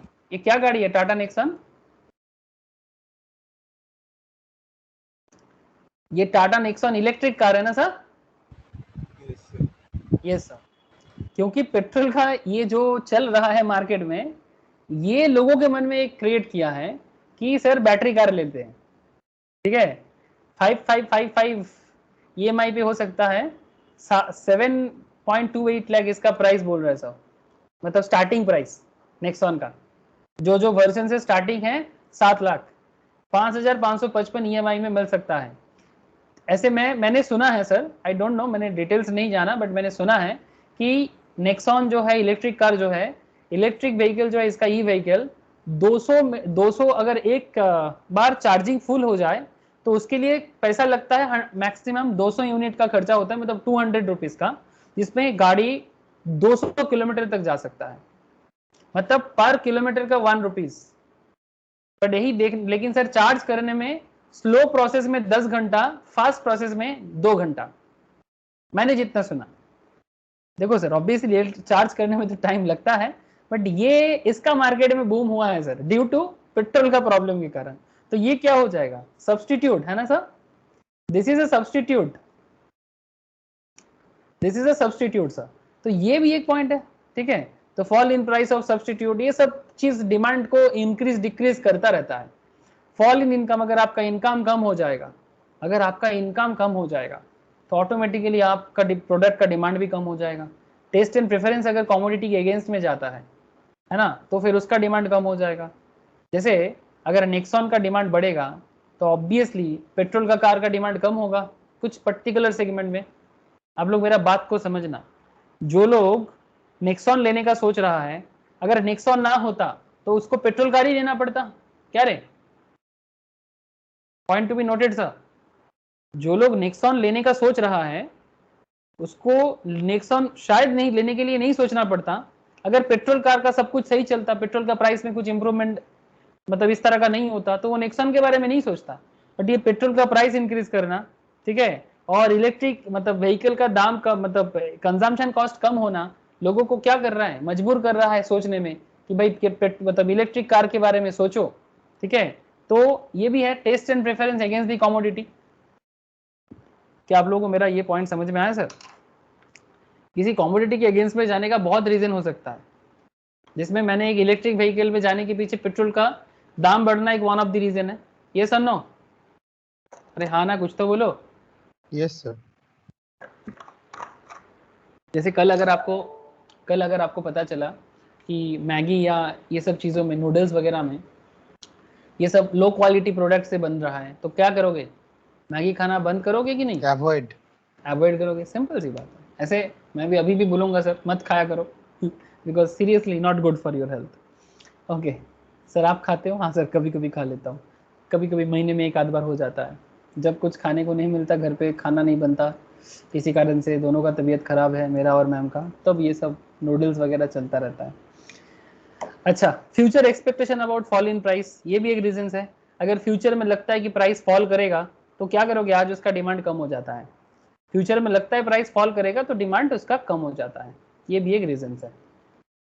क्योंकि फ्यूचर में प्राइस फॉल होगा तो अभी उसका डिमांड क्या होगा? अभी कम हो जाएगा। फ्यूचर में जब फॉल होगा तब प्राइस डिमांड बढ़ेगा। ठीक है ना sir? Future expectation about fall in price, ये भी एक रीजन है डिमांड को रिसेंट टाइम पे फॉल कराने का। ठीक है, पॉपुलेशन डिक्रीज हो गया किसी जगह में, अगर पॉपुलेशन डिक्रीज हो जाता है तो वहां का मार्केट खत्म हो जाता है। जैसे जहां पर वार सिचुएशन क्रिएट होता है, अफगानिस्तान का क्या सिचुएशन है सर? अफगानिस्तान में पॉपुलेशन डिक्रीज कर रहा है कि इंक्रीज कर रहा है, क्या लगता है? डिक्रीज कर रहा है, इंक्रीज डिक्रीज कर रहा है। तो अगर अफगानिस्तान को कोई अपना मार्केट सोचता था किसी प्रोडक्ट को सेल करने के लिए, तो क्या अभी अफगानिस्तान मार्केट उसको रिटर्न दे सकता है सर? नहीं, नो है ना? अभी तो वहां पर मार काट चलेगा। ठीक कर दे भगवान इन सब चीजों को, ये मार काट बंद हो जाए दुनिया से, पता नहीं कब ठीक होगा। जो भी हो, देखो तो क्या बोल सकते हैं, डिक्रीज इन क्वांटिटी डिमांडेड और same demand and decrease in price. Price same है, क्वांटिटी डिक्रीज कर रहा है और सेम डिमांड है पर प्राइस डिक्रीज कर रहा है। डिमांड सेम है बट प्राइस डिक्रीज कर रहा है, ये भी हो सकता है, ये भी हो सकता है। प्राइस सेम है पर मतलब डिमांड डिक्रीज कर रहा है, ये भी हो सकता है। तो बहुत सारे चीज एक साथ हो सकता है जब इंक्रीज और डिक्रीज होता रहता है। तो अगर मैं आपको समरी करूं, difference between movement and shifting, point to be noted sir, movement indicates change in quantity demand due to change in price, and shifting indicate there is change in demand due to change in factors other than price. जब price छोड़ के कोई दूसरा reason होता है demand change होने का, तब उसको बोलते हैं shifting. Okay sir, movement is also called change in quantity demand, okay, and which include expansion and contraction of demand. Shifting is also called change in demand which include increase and decrease in demand. Change in quantity demand represent movement upwards and और downwards. Movement क्या denote करता है कि demand upward होगा या downward होगा। Same demand curve में demand curve वही रहेगा, उसी डिमांड कर्व में अप डाउन चलेगा। ये देखो हम लोग ड्रॉ किए थे, सेम डिमांड कर्व में अप डाउन चलता रहेगा। कहाँ चला गया सर? ये देखो दिखाई दे रहा है सर, सेम डिमांड कर्व में अप डाउन, वही डिमांड कर्व है but up down. But shifting में डिमांड कर्व भी चेंज हो जाएगा। जब बात शिफ्टिंग का होगा तब डिमांड कर्व भी शिफ्ट कर जाएगा, डिमांड कर्व में ही शिफ्टिंग आ जाएगा। ठीक है, change in demand represent shifts of demand curve to the right और लेफ्ट। इंक्रीज होगा तो राइट होगा, डिक्रीज होगा तो लेफ्ट होगा। इंक्रीज होगा तो राइट होगा, डिक्रीज होगा तो लेफ्ट होगा। ओके सर बोलो सर, ये डिमांड इंक्रीज करना, डिमांड डिक्रीज करना समझ में आया आप लोगों को? डिमांड शिफ्ट करना, डिमांड मतलब अपर होना, डिमांड लोअर होना, ये सब समझ में आया आप लोगों को? Upward, downward, everything? Okay sir. अब सर ये जो पॉइंट में मैंने आप लोगों से बात किया, इसी के ऊपर एक स्पेशल केस स्टडीज मैं कर रहा था। तो मैं सोचा, एक्चुअली मैं ये सब करता रहता हूँ ड्यू टू इकोनॉमिकल सीकर्स, मैं इकोनॉमी सीख ढूंढता रहता हूँ सर, इकोनॉमी में क्या चल रहा है नहीं चल रहा है, बिकॉज मुझे हर क्लास में कुछ ना कुछ प्रैक्टिकली आप सबको बताना पड़ता है। तो मैं ढूंढता रहता हूँ कि दुनिया में क्या चल रहा है, आप लोग भी शायद ढूंढते होंगे। तो मैंने ढूंढा, तो फिर एक्चुअली ये काफ़ी ट्रेंडिंग था, तो मुझे लगा कि इकोनॉमिकल पॉइंट ऑफ व्यू के लिए काफ़ी इंपॉर्टेंट पार्ट है। और क्योंकि अभी डिमांड भी चल रहा है तो मैंने सोचा कि आपसे एक बार बात कर लिया जाए, जनरल नॉलेज भी है आप लोगों का। How does a country run out of water, थोड़ा लंबा केस स्टडीज है बट एक मजा आएगा sir. In today's economics we will talk about Lebanon may soon run out of water. चलो सर लेबानन का पोजीशन देख लेते हैं, कहाँ है लेबानन, और इसके ऊपर डिपेंड करके हम लोग increase and decrease in demand को भी समझेंगे। मतलब ये कॉन्ट्रैक्शन और एक्सपेंशन ऑफ डिमांड या शिफ्टिंग इन डिमांड, इसका भी आपको समझ आएगा। ठीक है, पर थोड़ा बड़ा पैमाने में समझ आएगा। सीरियस खबर है सर, ये लेबानन का जो केस है ये सीरियस केस है, बहुत ही सीरियस केस है। चलो लेबानन पहुंचते हैं। मिडिल ईस्ट का कंट्री है तो मिडिल ईस्ट में जाएंगे। दिखाई दे रहा है मिडिल ईस्ट? दिखाई दिया सर? हेलो, क्या रे, आप लोगों को लेबानन का पोजीशन दिखाई दिया? Yes sir. ये देखो, ये अरबियन नेशंस है, ठीक है। इसमें इराक इधर है, सीरिया इधर है, जॉर्डन इधर है, इजराइल इधर है। मतलब आप समझ सकते हो लेबानन किस पोजीशन पे है। दुनिया का जो पूरा वॉर सिचुएशन चल रहा है ना, सीरिया, इजराइल, जॉर्डन, मतलब ऐसे जगह में है। हाँ, लेबानन यहाँ पर है। इनका भी अपना डोमेस्टिक प्रॉब्लम बहुत है, मतलब जिसको हम लोग बोलते हैं सर, क्या बोलते हैं उसको, अरे जिसको वायलेंस जैसे होता है ना, तो इनका भी अपना घर के अंदर लड़ाई चलता रहता है, एक ग्रुप के साथ दूसरे ग्रुप का, मतलब रोज का मार काट लगा रहता है। अब ऐसे इनका इकोनॉमिकल, मतलब इसका पॉलिटिकल सिचुएशंस बहुत खतरनाक, लेबानन का पॉलिटिकल सिचुएशंस बहुत ही खतरनाक सिचुएशंस में है। तो लेकिन इस हालत में सबसे खराब जो बात आ रहा है सर, वो बात है कि इसका पानी का भी प्रॉब्लम है, वो भी पीने वाला पानी। अब ऐसा होना बहुत खतरनाक है सर। यस, वाटर के बारे में बात करेंगे। स्टोरी क्या है सर? सर लेबानन इकोनॉमी समझो sir, latest update in the world economy, Lebanon is a water स्कर्स country. मैं ये चीज क्यों बोल रहा हूँ, ताकि आप लोग इकोनॉमी को समझो इसीलिए, और साथ में कनेक्ट भी कर जाओ वर्ल्ड इकोनॉमी के साथ। एज ये रिपोर्ट अगर आप लोग बोलोगे तो मैं आपसे शेयर करूंगा, जो इंटरेस्टेड रहेंगे बाद में इसको फिर से रीड करने का, I must share with them. As one report in the World Bank, ये वर्ल्ड बैंक का रिपोर्ट है, ground water is exploited in sustainable levels, unsustainable levels, मतलब ग्राउंड वाटर इतना ज्यादा एक्सप्लॉइट हुआ है कि जो अनसस्टेनेबल लेवल पे है, चला गया है सर, जो सस्टेन नहीं किया जा रहा है। And coastal aquifers, coastal aquifers मतलब ये एक्चुअली लेबानन का अगर आप पोजीशन देखते हो वर्ल्ड में, यहाँ पर क्या है, आई थिंक मेरिएट्रियन सी है यहाँ पर, है ना, जिसको हम लोग बंगाली में बोलते हैं भूमध्य सागर। भूमध्य सागर मतलब पूरा दुनिया के बीच में इसको मेडिटेरेनियन सी बोलते हैं।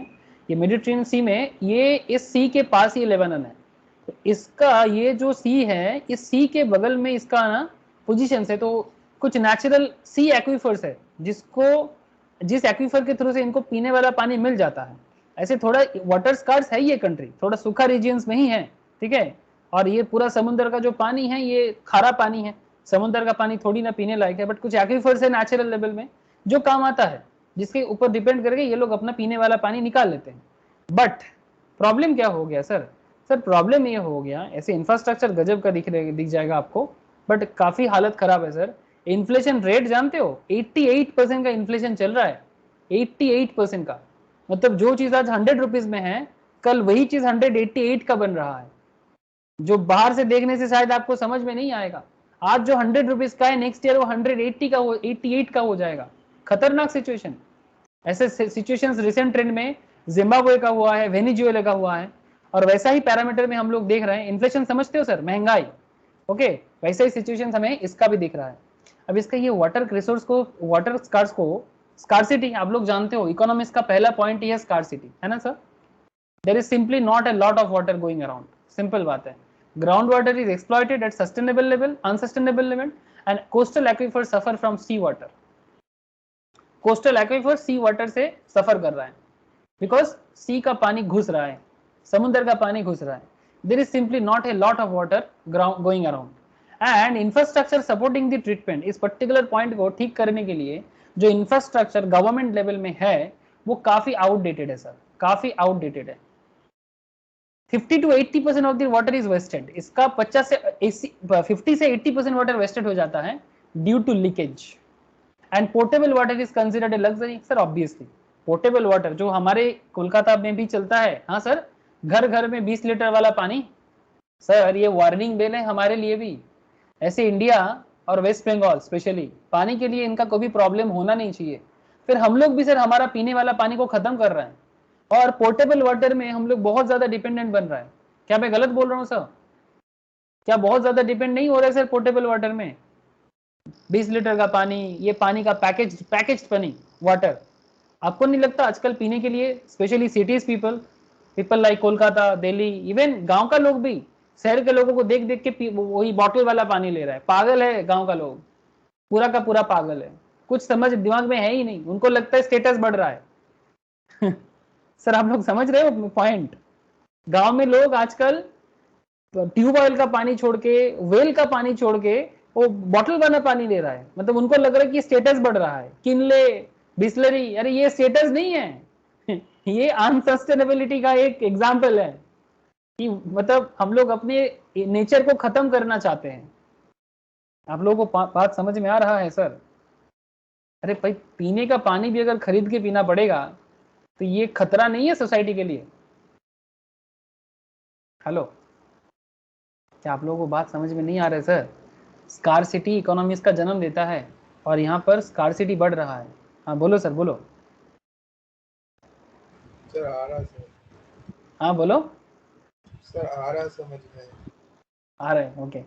देखो sir, so that water is frequently ration, water का राशन दिया जाता है। आप समझ रहे हो? हमारे यहाँ पर राशन में केरोसिन मिलता है, चीनी मिलता है, गेहूं मिलता है। यहाँ पर वाटर का राशन सिस्टम चला रहा है government in Beirut and Mount Lebanon citizens only receive 13 hours of water supply. दिन में 13 घंटा ही पानी मिलेगा। रेनी सीजन में 13 घंटा, ड्राई सीजन में 3 घंटा। ओके सिचुएशंस खतरनाक हो रहा है सर। ये सिचुएशंस तो डिकेड एगो पता चल गया था। Since then corrupt politicians and inefficient bureaucrats have only made matter worse। और खराब किया ये इलीगल, मतलब ब्यूरोक्रेट्स ने और खराब किया। इनएफिशिएंट ब्यूरोक्रेट्स मतलब वही जैसे हमारे देश में आईएएस आईपीएस है, वैसे उनके देश में भी होगा। ठीक है, is now A privatised commodity. अब इसको पानी को एक प्राइवेटाइज्ड कमोडिटी बना दिया। मतलब जिनको बेच के ज्यादा मिलेगा उन्हीं को बेच रहा है, गवर्नमेंट कुछ काम का है ही नहीं। And most people who do get access to the safe portable water rely on private wells and private tankers. Okay तो आप समझ रहे हो इकोनॉमी किस तरह से खराब होता है। It is estimated that less than half of Lebanese, Lebanon का जो पीपल होते हैं उनको लेबनीज बोलते हैं sir. Less than half of Lebanese are connected to official water supplies which often do not work properly or at all. As a result, nearly 1 in 3 Lebanese, 3 में से 1 Lebanese buys alternative source of drinking water, usually mobile water trucks or in bottles, and those who cannot afford to purchase their water fall through the cracks and relying on poor quality water for their households। जो खरीद नहीं सकता वो ऐसे हालत में पड़ते हैं। But here is where things really get depressing। Situations पानी में जितना था वो तो था, बट इकोनॉमिकल क्राइसिस भी चालू हो गया। That is the most dangerous pattern यहाँ पर। After country emerge from a brutal civil, जिसको हम लोग सिविल वार बोलते हैं ना, जब देश के अंदर वार लग जाता है उसको सिविल वार कहा जाता है सर। मतलब देश के अंदर अपने लोगों के अंदर वार चल रहा है। जैसे ब्लैक व्हाइट का लड़ाई यूएस में चलता है, साउथ अफ्रीका में चला है, काला लोग और सादा लोगों के बीच में लड़ाई, ठीक है, जात पात की लड़ाई, ठीक है, इस तरह का धर्म को लेकर लड़ाई इजराइल में चल रहा है, ठीक है। Back in 90s, the government propped up the economy by banking on tourism. Government ने सोचा कि टूरिज्म को ठीक करेगा। फॉरेन एड भी आया, मतलब फॉरेन से हेल्प भी मिला, रेमिटेंस भी आया फॉरेन से बहुत पैसा। क्यों? लेबनीज सिटीजन जो फॉरेन बाहर में काम करते हैं उनके थ्रू से। बट अरब स्टेट में जिस तरह का केओस क्रिएट हुआ, आप लोग तो जानते ही हो केओस के बारे में। हाँ सर, आप लोग बोलो कि अगर आपको कितना भी पैसा दिया जाए, क्या आप सीरिया विजिट करोगे? हाँ सर, क्या आप सीरिया विजिट करोगे? क्योंकि यहाँ का सिचुएशंस विजिट करने लायक है नहीं। सीरिया, जॉर्डन, लेबनान, ये सिचुएशंस, यहाँ पर टूरिस्ट तो बहुत अच्छा है सर, बहुत ब्यूटीफुल इंफ्रास्ट्रक्चर, बहुत ब्यूटीफुल हिस्ट्री भी यहाँ पर छुपा हुआ है। तो हिस्ट्री के कारण और यहाँ का नेचर और यहाँ का कुदरती कमाल भी बहुत सुंदर है। यहाँ का जो स्पेशली जो भी मतलब इंफ्रास्ट्रक्चर है उसके लिए बहुत लोग यहाँ पर जाना पसंद करता है, बट सब खराब हो रहा है। और इतना खराब केओस क्रिएट किया है ये अरबियन मतलब एरिया स्पेशली, तो ये बहुत खतरनाक सिचुएशन है। अब आपको लगता है ऐसे सिचुएशंस में टूरिस्ट कुछ कर पाएगा? नहीं कर पाएगा। एंड उसके साथ साथ आ गया सर 2008 में एक इकोनॉमिकल क्राइसिस, ठीक है, जिसपे क्या हुआ, पूरा का पूरा नॉट जस्ट लेबनान, यूएस का इकोनॉमी खराब हो गया था, तो लेबनान क्या चीज है, ठीक है। नाउ बियर इन माइंड, अब जैसे 2008 में इकोनॉमी खराब हुआ, इंटरनेशनल जो एक्सपोर्ट इंपोर्ट होता था, ठीक है, फॉरेन जो फाइनेंस का पैसा आता था वो सब आना बंद हो गया। तो ये सब बंद होने के कारण क्या हो गया, फॉरेन एक्सचेंज रिजर्व, जैसे आज के डेट में पूरा कंट्री के, पूरा वर्ल्ड के पास जो मेन रिसोर्सेज है ना sir, country to country, that is gold and foreign exchange. And gold से भी ज्यादा फॉरेन एक्सचेंज सर, जो पैसा हमारे पॉकेट में होते हैं वो actually foreign exchange reserve and gold के कारण होते हैं। जिस कंट्री के पास जितना गोल्ड है और जिसके पास जितना फॉरेन एक्सचेंज रिजर्व है वो कंट्री उतना रिच है। और आपको सच बताओ सर, आज के डेट में गोल्ड से भी ज्यादा इंपॉर्टेंट फॉरेन एक्सचेंज रिजर्व है सर। इसलिए इसको life blood of many economics कहा जाता है। बहुत सारे कंट्री का लाइफ ब्लड है ये फॉरेन एक्सचेंज रिजर्व, जिसका डॉलर में कमाई है बेसिकली। तो सर कंट्री में पैसा आना बंद हो गया तो फिर डॉलर कहां से मिलेगा? Importers only trust the dollar and you can't convince them to ship you anything unless you pay them. तो फ्री में कौन देगा आपको? मतलब फ्री नहीं, क्रेडिट में नहीं देना चाहता, सब कैश में काम करना चाहता है। ऐसे केस में गवर्नमेंट क्या करेगा? स्ट्रगल, पे फॉर फूड, फ्यूल, गवर्नमेंट कुछ नहीं दे पा रहा है। सर आप लोग खुश हो कि इंडिया जैसे कंट्री में 135 करोड़ आबादी के साथ भी कोरोना जैसे पेंडेमिक में भी गवर्नमेंट को किसी के पास हाथ नहीं फैलाना पड़ रहा है। क्या सर बात आपको समझ में आ रहा है? इंडिया वर्ल्ड का बहुत बड़ा फैमिली है सर, है ना? आप लोग बात समझ पा रहे हो sir? Foreign reserve 4th position है। यस सर, इसका मतलब आप समझ लो सर, हम लोग गवर्नमेंट को क्रिटिसाइज बहुत केस में करते हैं, बहुत केस में हम लोग गवर्नमेंट को क्रिटिसाइज करते हैं। बट बिफोर क्रिटिसाइज कुछ अच्छा बात भी सोचा करो। इतना बड़ा कंट्री, 135 करोड़ से भी ज्यादा आबादी, साथ में पाकिस्तान चाइना का लड़ाई, इसको भी लड़ने के लिए ताकत चाहिए ना, और अंदर का वायलेंस तो है ही, फिर भी हम लोग अपने आप को टैकल कर लेते हैं। ऐसे इंडिया पीस लविंग कंट्री है वर्ल्ड के लिए, क्यों जानते हो? पूरा दुनिया लड़ाई लड़ता रहता है, इंडिया इतना नहीं लड़ना पसंद करता, बट कुछ बाहरी लोग इंडिया के अंदर लड़ाई पैदा करते हैं और हम लोग ना पागल की तरह लड़ते रहते हैं। हमारे अपने ही मतलब अपने अंदर पागल है हम लोग, पूरा का पूरा पागल है। मतलब सब चाहते हैं कि सब लड़ाई करे, उनका पैसा मिलेगा, उनका बिजनेस बढ़ेगा। स्पेशली वेस्टर्न कंट्रीज, उनका बंदूक बिकेगा, उनका औजार बिकेगा, जो भी है उनका, जो भी हो। आई होप यू अंडरस्टैंड कि इतना बड़ा पैंडेमिक में 135 करोड़ आबादी को खाने के लिए, फ्यूल के लिए चिंता नहीं करना पड़ा, हम लोग मैनेज कर पाए हैं। बट इंडिया के लिए बहुत महंगा होता है sir pandemic situations for the country like India, जो डेवलपिंग है, जो अभी अभी अपने आप को बढ़ाना चालू किया है, इंप्रूवमेंट चालू किया है, जो इतना दिन ब्रिटिश का कॉलोनी हुआ करता था, जिसका मनी का फ्लो जो है वो नेचुरल रिसोर्सेज नहीं है, उसका मेनली एग्रीकल्चर बेस्ड इकोनॉमी है। ऐसे इकोनॉमी को चंगा रखना, ऐसे इकोनॉमी को फ्रेश रखना इतना आसान काम नहीं है सर। आप समझ रहे हो सर? फिर भी हम लोग कर पा रहे हैं। मतलब एक गवर्नमेंट अपने आप को, और देखो लेबनान बहुत छोटा कंट्री है, पॉपुलेशन भी बहुत कम है, पॉपुलेशन भी बहुत कम है, कंट्री भी छोटा है, फिर भी मैनेज नहीं कर पा रहे हैं। आप समझ पा रहे हो सर? इतना आसान नहीं होता कंट्री रन कराना, बट फिर भी जिसका जैसा है वो आदत उसको हो जाता है। बट फिर भी गवर्नमेंट ने यहाँ पर एक गलती किया। क्या गलती किया जानते हो? गलती मतलब बहुत बड़ा गलती। एक catastrophe was looming large and something had to be done. कुछ तो करना है। अब क्या किया? Lebanese central bank took charge. Central bank मतलब जैसे हमारे देश में RBI decided to commit an egregious programme. ये क्या प्रोग्राम है sir? Nationally regulated Ponzi scheme. Sir आप लोग पॉन्जी स्कीम जानते हो? पॉन्जी स्कीम वेस्ट बंगाल में नाम सुने होंगे। अरे किसने नाम सुना होगा? पॉन्जी स्कीम जैसे कि शारदा नारदा जैसा केस। हाँ सर, शारदा रोज वैली पॉन्जी स्कीम बोलते हैं ना इसको। Yes sir. पॉन्जी का मतलब जानते हो सर? एक्चुअली ये पॉन्जी स्कीम का मतलब जान लो, सुन के आप लोग ताज्जुब हो जाओगे। एक्चुअली ये पॉन्जी एक इंसान का नाम है। पॉन्जी स्कीम, ये पॉन्जी स्कीम जैसे ही आप टाइप करोगे, आपको ये स्कीम जिसने बनाया था 1920s में, चार्ल्स पॉन्जी, ये है इंसान, इसके नाम पे है पॉन्जी स्कीम। ये स्कीम चला के, एक्चुअली पॉन्जी स्कीम होता क्या है? पॉन्जी स्कीम का मतलब है कि ऐसा फंड, देखो गूगल क्या बोलता है, a form of fraud in which belief in the success of a non existent enterprise. एक एंटरप्राइज है ही नहीं, एक ऐसा बिजनेस बनाना जो एक्चुअल में नहीं है, बट लोगों से उसके नाम पे पैसा लेना और लोगों को ये वादा करना कि by the payment of quick returns to the first investors from money invested by later investors. मतलब ऐसे फॉल्स चेंज आप लोग सोसाइटी में भी देखते होंगे। अरे भाई लेग लाइन बना के बोलते हैं ना, आप इसको ज्वाइन कराओ, आप उसके ज्वाइन कराओ, हाँ, जैसे ही वो ज्वाइन करेगा आपको डबल मिलेगा। क्या रे, ऐसे सोसाइटी में बोलता रहता है ना, इसको ज्वाइन कराओ, नेटवर्किंग भी। हाँ नेटवर्किंग। मतलब इसमें कुछ अच्छा काम भी होता था, लेकिन आजकल तो गलत काम ज्यादा होता था। मतलब एमओए जैसा कुछ कंपनी से जिनका इरादा नेक था, ठीक है, बट मैक्सिमम इसको गलत फायदा में लेता है और उल्टा सीधा चीज बेचता रहता है। कुछ प्रोडक्ट है ही नहीं, बस बोलते हैं ज्वाइन कराओ नेटवर्किंग के नाम पे, ये ज्वाइन करते हैं वो ज्वाइन करते हैं, बट अल्टीमेटली ये सब धोखाधड़ी चलता है, ये सब धोखाधड़ी चलता है। इसको ये एक्चुअली पॉन्जी स्कीम का ये खेल है। लेकिन पॉन्जी स्कीम स्पेशली देखो, networking business is not bad, networking business is not bad, but यहाँ पर गलती क्या है कि ये जो पेमेंट का वादा करते हैं ना, बोलते हैं कि आप पेमेंट कर दो, जैसे नेक्स्ट आप किसी को ज्वाइन कराओगे आपका प्रॉफिट आ जाएगा, आप 100 रुपीज में ज्वाइन करो, दूसरे को 200 में ज्वाइन कराओ, आप 150 लेके जाओ, बाकी 50 हमारा होगा। तो ये जिस तरह का बात चलता रहता है ना, this is wrong, this is called Ponzi scheme.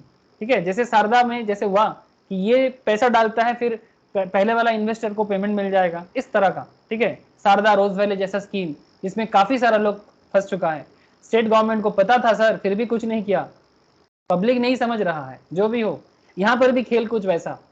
They promise to offer lucrative interest rate on dollar deposits, government बोल रहा है कि आप डॉलर डिपॉजिट करो, अच्छा इंटरेस्ट देंगे, and interest people to part with their dollar assets. But यहाँ पर एक स्पेशल खेल है। अब in the meantime government kept telling citizens, government बोल रहा है that they could get a dollar for about 1500 Lebanese pound, 1500 Lebanese pound जमा करो, बदले में डॉलर लेके जाओ, and this was exchange rate at which you could freely swap local currency in any bank across the country। मतलब ये Lebanon का कहानी है। बट प्रॉब्लम क्या है जानते हो, ये पूरा का पूरा प्रॉमिस फॉल्स है। The countries currency was worthless. जिस कंट्री में 88% का इन्फ्लेशन रेट हो, मतलब एक्चुअली डबल, जो चीज आज 100 है नेक्स्ट ईयर वो 200 हो जाएगा, उस कंट्री का करेंसी का कोई वैल्यू ही नहीं है। मतलब 1500 लेबनीज का एक्चुअली कोई वैल्यू ही नहीं आ रहा है सर, जिसके बदले में आपको डॉलर दिया जाए। In the absence of locally produce goods and service, local में कुछ नहीं बन रहा है, the Lebanese pound held little value, तो लेबनीज पाउंड का कुछ वैल्यू नहीं बन रहा है। सेम टू सेम प्रॉब्लम हुआ था लास्ट 2-3 सालों में वेनेजुएला का, वो अभी भी प्रॉब्लम ठीक नहीं कर पाया। कभी इसका बात भी करेंगे आपको इकोनॉमिक लेवल में। मुझे लगा कि आप लोगों को ऐसी बात करना इसलिए चाहिए बिकॉज आप भी समझो कि आपके इकोनॉमिक्स वर्ल्ड लेवल में कहां पर पहुंच जाते हैं। And soon enough this detail become apparent. Inflation soared, जो आपको मैं बोला ना अभी 88% का inflation, and everybody began ditching the local currency. अभी पैसा फेंक रहा है आपके पॉकेट में, जो इंडियन रुपी है ना, अगर कभी इन्फ्लेशन इतना हो जाए कि पैसा का कोई वैल्यू ही नहीं रहेगा, जब पैसा का वैल्यू नहीं होता है ना, तो इकोनॉमी बार्टर सिस्टम से चलता है। पैसा मतलब वो बस एक कागज का टुकड़ा बन के रह जाता है, चाहे कितना भी महंगा नोट्स आपके सामने कोई रख दे, वो कागज की तरह फील होगा। अभी वैसा हालत है। The only worth anything was dollar asset, सिर्फ डॉलर का वैल्यू है, and people were not going to give it to banks anymore. और जो डॉलर है वो बैंक के पास वो जमा नहीं करना चाहता। So with foreign reserve dwindling once again, तो फॉरेन रिजर्व तो कंट्री के पास है नहीं, तो कंट्री चला नहीं सकता। एक्चुअली कंट्री जो है वो पूरा बैंकरप्टेड हो चुका है, पूरा का पूरा कंट्री बैंकरप्टेड है। केस समझ रहे हो? एन एंड वाज नियर, अब खत्म होने को है लेबानन ऐसा सिचुएशंस में। স্যার তাহলে তো দেশটা এবার শেষ হয়ে যাবে আস্তে আস্তে। हाँ खत्म, एग्जैक्टली ব্যাংকরাপ্টেড হয়ে গেল তো শেষ। Exactly. कंट्री पूरा कंट्री खत्म। But when you thought things could not possibly get any worse, huge explosion ripped through the Lebanese capital, killing more than 200 people and decimating large parts of the area.